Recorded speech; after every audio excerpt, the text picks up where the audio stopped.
rapaziada. Hoje estamos bem parados, hein? Café Lamas, mais antigo bar da cidade, aberto em 1874, com vida e peso na história do Largo do Machado. Tradicional ponto de encontro de intelectuais, por isso que nós estamos aqui, políticos, escritores e músicos. E hoje, lançamento de livro, um lançamento triplo. Tem Paulo Rocha, tem Paulo Roberto Andel, tem Marcelo Migliaccio. Pô, é uma galera muito boa. Vamos lá dentro, ó. 148 anos de tradição. Isso aqui, quem estiver no Rio de Janeiro não pode deixar de vir ao Café Lamas.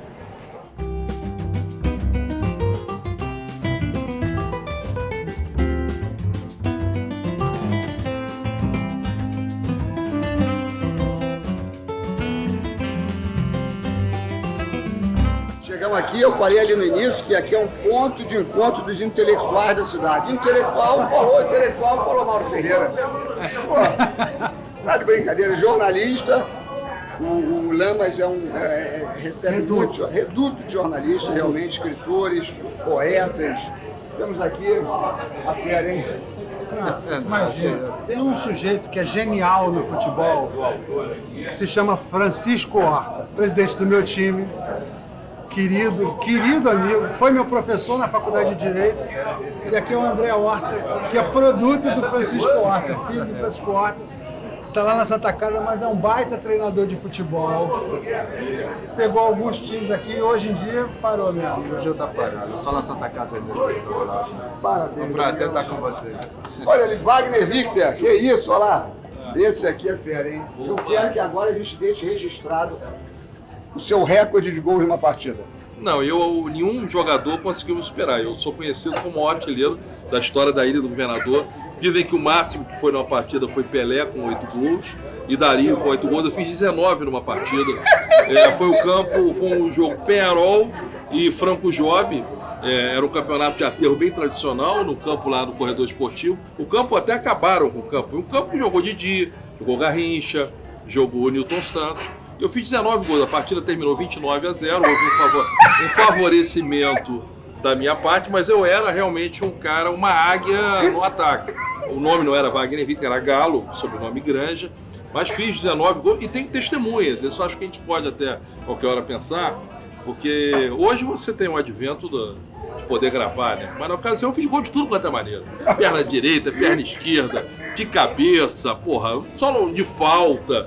Até tive uma falta, botou, então foi. E você vai nos dar o prazer de nos levar a esse campo? Ele existe no campo? Não, essa é a coisa mais interessante.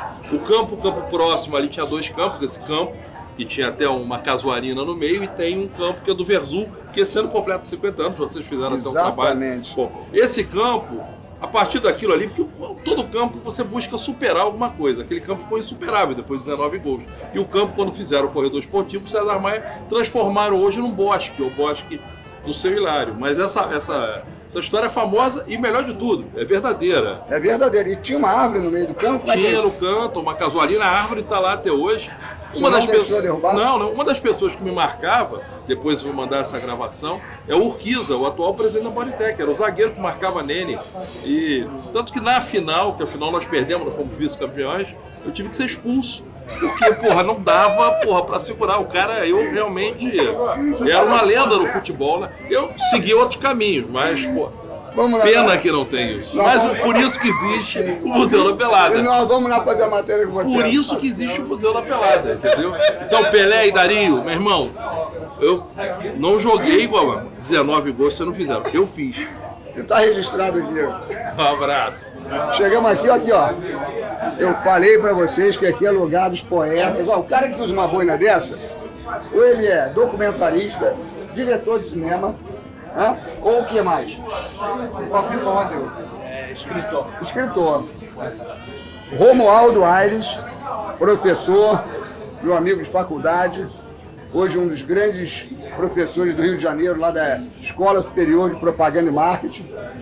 André Fernandes, escritor, acabou de lançar um livro agora sobre comunicação comunitária e fundador da Agência de Notícias das Favelas. E modelo nas horas vagas. Guilherme Planel, o maior documentarista do país, Na minha opinião, claro. Quantos documentários já tem na seu currículo? 15 documentários. Longa-metragem, histórias maravilhosas. E hoje, então, todos estão aqui prestigiando o lançamento do nosso amigo Paulo Roberto Andel, Marcelo Migliaccio e Paulo Rocha.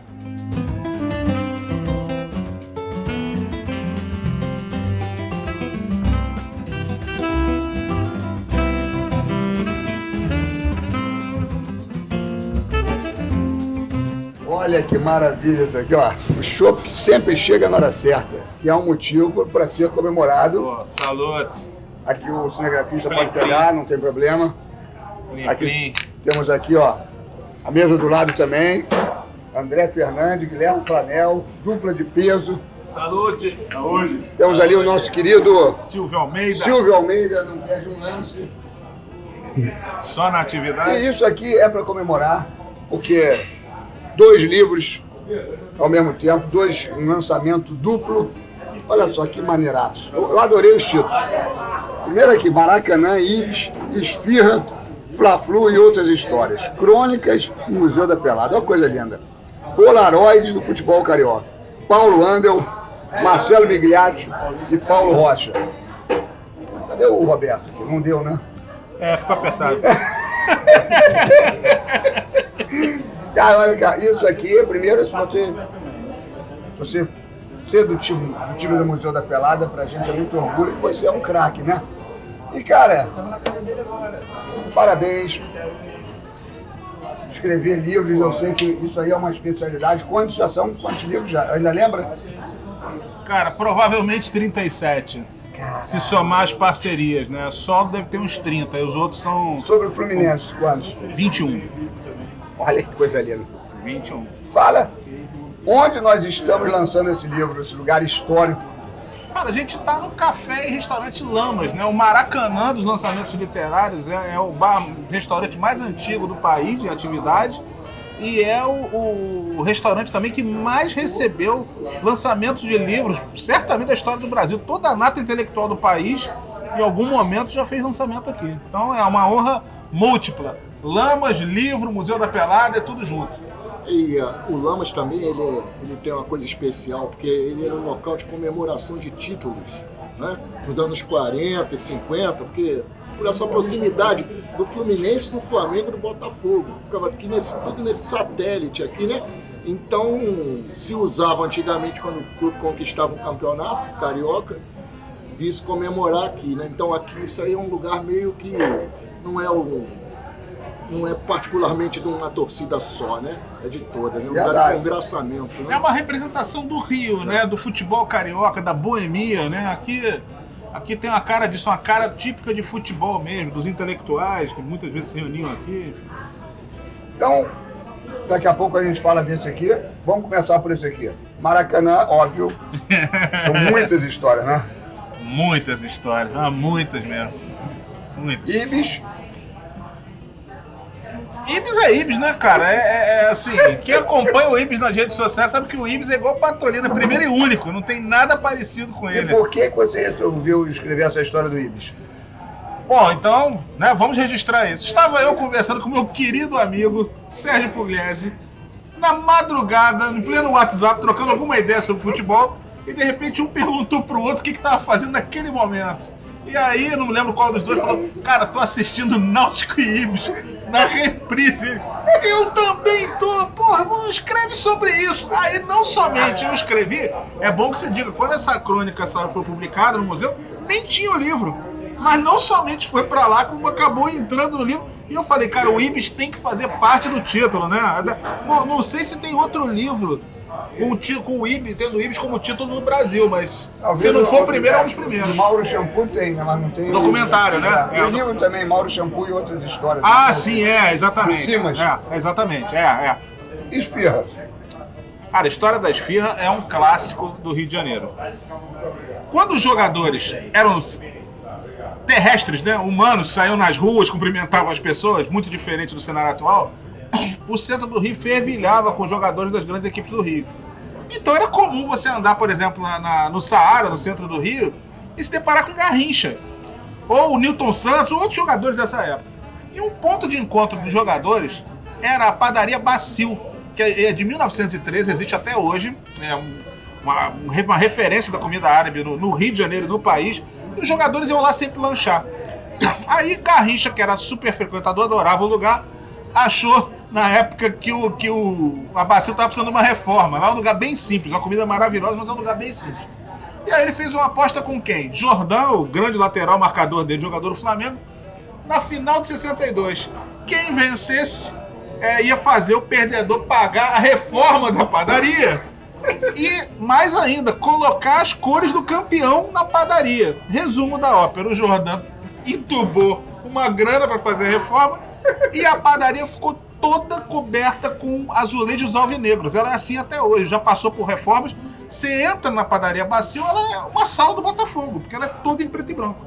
Coisa linda isso. E quer dizer, é uma história maravilhosa que hoje estava perdida, né? Os jogadores não têm mais essa referência, mas assim, nessa época era comum o pessoal ir para lá. O Garrincha era um frequentador assíduo da Bacil. Ô, Paulo, Polaroid do futebol carioca, o que isso quer dizer? Esse título aí é do Marcelo Migliatti, né? Polaroid é aquela máquina antiga, né? E que remete a coisas antigas, saudosas e que estão guardadas no coração da gente, né? E nesse livro aí, apesar de ter muitas passagens da minha época como repórter, de Jornal dos Esportes, da Agência Sport Press, as lembranças que estão mais assim no coração são as de quando eu era garoto e ia na arquibancada com meu pai. Minha mãe gostava de ir também, né? Meu pai era um apaixonado pelo Fluminense, pela seleção brasileira, coisa que hoje em dia, a paixão pelo Fluminense eu ainda consegui transmitir para o meu filho. Agora, a paixão pela seleção brasileira, por incrível que pareça, é ele que está me fazendo resgatar. Porque... tem acontecido isso. Exato. Até hoje mesmo eu comprei o álbum de figurinha da Copa para ele, coisa que eu estava relutando em fazer, né? Por essa falta de identidade que a seleção brasileira passou a ter. Não temos mais jogadores aqui no futebol brasileiro, né? E, de certa forma, ele está fazendo isso comigo. Eu acho legal, né? É um sentimento muito bacana. Mas o livro ele tem histórias assim, sensacionais também, não só do Maracanã. Eu narro histórias aí da Rua Bariri, de outros lugares que estivemos. Marcelo, eu sei que narra também de Conselheiro Galvão, Andel também de outros estádios também, entendeu? De arquibancada geral, né? Aquele lugar maravilhoso, né, cara? E a gente não dá pra... A gente tem que respeitar o atual, né? Que é isso os nossos filhos frequentam e a gente então não... Mas não podemos esquecer o que era aquilo, né? Você botou aqui também Fla-Flu. Qual é o Fla-Flu da tua vida? 1995, gol de barriga. Eu fiz 3 livros sobre o tema, né? Então, assim, não gosto pouco, né? Mas, assim, tinham vários outros, assim... O Fla-Flu maravilhoso de 1979, que o Paulo Goulart defende o pênalti do Zico. Depois o Cristóvão faz um gol de placa driblando o Manguito, que foi até reverenciado dias atrás no Museu da Pelada, né? Enfim, esse é um Fla-Flu muito emocionante. Os gols do Assis são sensacionais. Eu não cheguei a ver porque era muito criança, mas todo mundo fala, eu já acompanhei essa história, já pesquisei muito. O Fla-Flu de 69 com os 3-2 no gol do Flávio, que é um Fla-Flu apoteótico. Fla-Flu é Fla-Flu, cara. Bota na mesa de botão, bota na mesa de futebol de preguinho. É um jogo diferente, é um jogo especial. Então, assim, eu queria muito, eu tenho algumas publicações já feitas. Eu tenho um livro sobre o Fla-Flu, que eu fiz há uns 3 anos, e vários dos meus livros, de alguma maneira, reverenciam o clássico, mas eu nunca tinha isso no título, então resolvi marcar posição nesse. Agora, o Paulo Rocha, como vocês conheceram? Cara, foi o seguinte, o Paulo trabalhava no Jornal dos Esportes, e eu tava louco pra falar com ele, porque ele conhecia um colega nosso, um querido amigo meu, entrou em contato com ele, grande jornalista que está em recuperação, do Luiz Paulo Silva, maravilhoso, e o Luiz Paulo me passou o contato dele. Só que ele trabalhava, querendo ou não, o Jornal dos Esportes é um veículo de peso, né, no futebol brasileiro e tal. Um belo dia, resolvi meter a cara de pau, mandei um e-mail pra ele, cara, tu quer escrever no meu site? Mas aí o maluco aceitou, E aí estamos aí há alguns anos já. O Paulo já escreveu mais de 350 crônicas no Panorama Tricolor. Legal, já né? fez um livro com base nesse material também, chamado Coração de Tricolor. Um livro maravilhoso que os Boa, tricolores têm que conhecer. A gente encontra Enfim. onde o seu livro? Eu trouxe até um aqui, vou te dar de presente também. Mas não vai botar para vender, não? Eu trouxe poucos, mas eu vou dar, porque também vem, Não, põe aí, né? vem conhecidos meus aqui, espero que venham, né? É. Estou esperando, e que eu vou presenteá-los, né? Trouxe poucos exemplares. Vou pegar já um para você. Agora, para mim é que é um orgulho, cara, escrever. Olha só, cara, esse cara aqui é um intelectual, assim, de primeira linha, além de ser um cara, dá gosto sabe, ler, dá super íntegro e até posicionamentos também a respeito da vida, entendeu? Que vão de encontro aos meus. Então, para mim, é um privilégio ter o respeito desse cara, receber elogios dele, né? Porque, na verdade, o grande premiado de poder desfrutar disso aqui sou eu. É verdade, a gente quando lê as crônicas de vocês, né, a gente mergulha naquele túnel do tempo, né? Ah, mas eu também, né? É bom que se diga, né? Eu não faço apenas parte do time do Museu da Pelada. Sou torcedor do museu, já era fã, então quando eu tive a oportunidade de colaborar, foi um gol de placa na minha vida, assim, maravilhoso, porque tudo ali me identifica o tempo todo. Até mesmo nas crônicas que eu não tenho 100% de alinhamento, eu gosto, porque a abordagem que é dada ao futebol, eu acho que é a abordagem que o futebol merece, né? A abordagem social, a abordagem histórica, a abordagem sentimental. É tudo muito bacana. O trabalho do museu, você sabe disso que eu te adoro, você é meu amigo querido, me dá uma força imensa, mas o trabalho do museu, cara, o museu é a maior referência de memorabilia do futebol brasileiro hoje. Não há como questionar isso. Poxa, olha, só para você falar, esse aqui, vamos fazer um sorteio. É um livraço. Eu tenho esse livro, mas vou pegar o seu autógrafo, que eu não... Aí o sorteio que tem lá em casa. Eu tenho esse livro. Pô, Livraço. Eu não tava... Gostou? Porra, maravilhoso. Eu sou vascaíno, as pessoas sabem, né? Mas as histórias, né, do Fluminense, né, não sei se muito por conta de Nelson Rodrigues também ajudou muito isso, né? Elas são fantásticas, né? Eu adoro. Botafogo tem a história dos jogadores, mas eu acho que o Fluminense tem uma coisa da crônica, eu não sei o que é, né? O Nelson, assim, que é evidentemente o maior escritor tricolor da história, não apenas por isso, porque ele é o maior dramaturgo do país. Né? Então, assim, ele emprestou o talento único dele, para nossa sorte, como torcedor do Fluminense, prestou isso ao Fluminense. Então ficou essa marca para sempre, né? Mas assim, é um texto... As crônicas do Nelson, você fica maluco com elas, só de elas serem recitadas, quando alguém tem a oportunidade de ouvir, ou o Cid Moreira, ou o Pereio, né, com aquela voz, pô, narrando aquilo, é um negócio de louco, né? Aquela que fala, né, que o Fla-Flu, como é que é? É de 69. Começou antes. 30 minutos antes do nada. Isso é sensacional. Levantaram-se os mortos de suas tumbas, né? Enfim, E tem outra maravilhosa que é do Nelson. Ele era criança no início do desenvolvimento do Rio de Janeiro no século XX, né? No início do século XX. O Nelson era de 1912, então quando ele tinha 10 anos, era os anos 20, né? Estamos falando de 100 anos, né? E ele falava o seguinte: o Rio de Janeiro era uma cidade triste de cabeça para baixo. O Fla-Flu inventou a multidão. As ruas eram vazias. Quando passou a ter Fla-Flu, passou a ter multidão. Agora você sabe que, apesar de nós, os três autores Polaroid, sermos tricolores, eu acho muito interessante as crônicas que tem falando dos outros clubes também. Eu tenho um carinho por uma que eu escrevi, que se chama Um Tricolor General Severiano, que era meu pai, que era tricolor, eu não era nem nascido. Um dos cunhados dele, meu pai era o filho caçula. Então os cunhados dele, maridos das minhas tias, já eram caras mais velhos. E que, quando iam ao estádio, o levavam, assim como garoto também. E eu tinha o tio Geraldo, que era Botafogo, doente, e levava meu pai para ver jogos no General Severiano.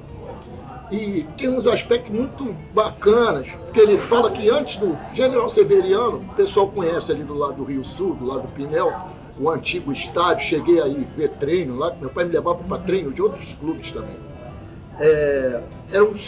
Não tinha sombra quase, era aquele sol de fim de tarde. Então, e a arquibancada do Botafogo não era coberta. Então, o que o público costumava fazer? Eles compravam chapéus de palha, meio com modelo, meio Panamá, assim, para ver o jogo, se protegendo do sol. E quando acabavam os jogos, eles pegavam os chapéus e jogavam assim. Caramba, Era como hein? se fosse uma saudação, né? No final do espetáculo. E meu pai falava que todo jogo o tio Geraldo comprava os chapéus, entendeu? Pra na hora que acabava o jogo, ele chegava Uma no prazer reverência, também. né? Exatamente. Olha quem chegou aí, olha quem chegou aí. O coautor chegando atrasado, mas senta aí, Marcelo. Dá um jeito aí. Joia, Paulão. Ah, esse aqui Senta aqui que eu vou puxar o. não pode, Argentina? Pode, Pode, Vocês estão igual o Galvão. pode tudo, meu. E aí, Pô, que coisa boa, cara. Esse cara aí, outro que eu sou fã. Você não quer ficar no meio, não? Chega aqui, Paulo, já aparece. Junta aí, pessoal. Pô, Não, fica aí, tá bom? tá tudo na casa. Só tem tricolor, hein? Que isso, hein? É, aqui é o quarteto, né? Que ataque é esse aí que vocês escalariam? Tá Ah? dos sonhos. Pô. Quais seriam os jogadores aí? Porra.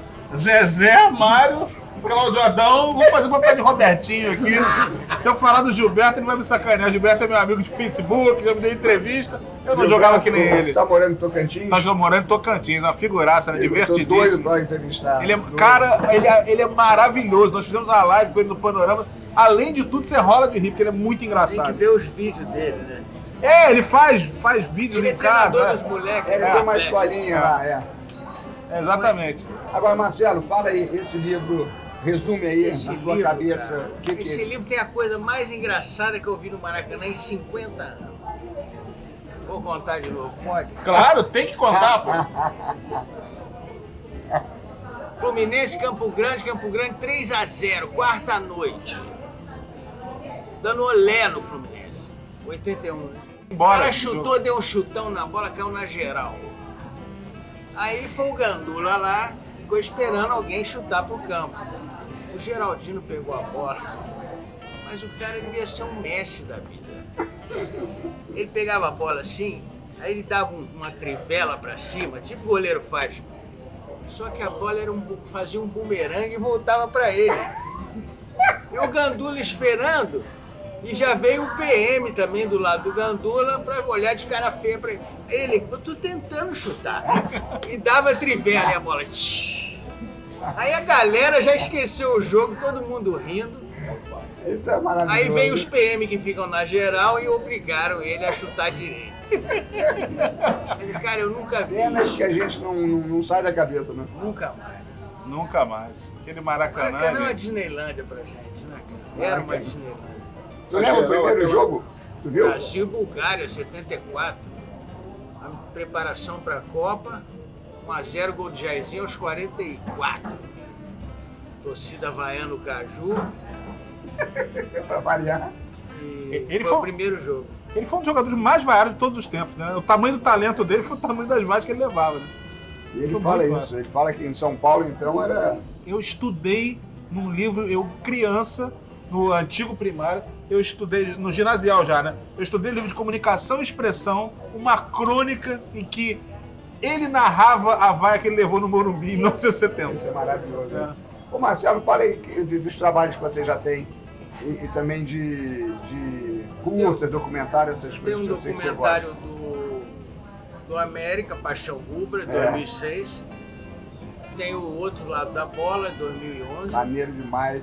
Só com ex-jogadores que não ganharam dinheiro e nem tiveram fama. Que eu pensava, pô, eu vi tanto o Zico lá, quanto o Madureira, quanto o daí. Cadê o cara do Olaria que marcou o Zico? Em 74. Isso é maneiro demais, né? Cadê o do São Cristóvão? Cadê o goleiro que levou gol do Dinamite? Levou 5 gols no Vasco. A gente fez uma matéria com o Edgar, que levou 6 gols do Zico. Ele, quando a gente chegou pra entrevista, ele falou, vocês têm certeza? Aquele Serrano? Não, do ADN. Da ADN. Foi 8-1, né? Não, foi 7-1. 7-1. 7-1.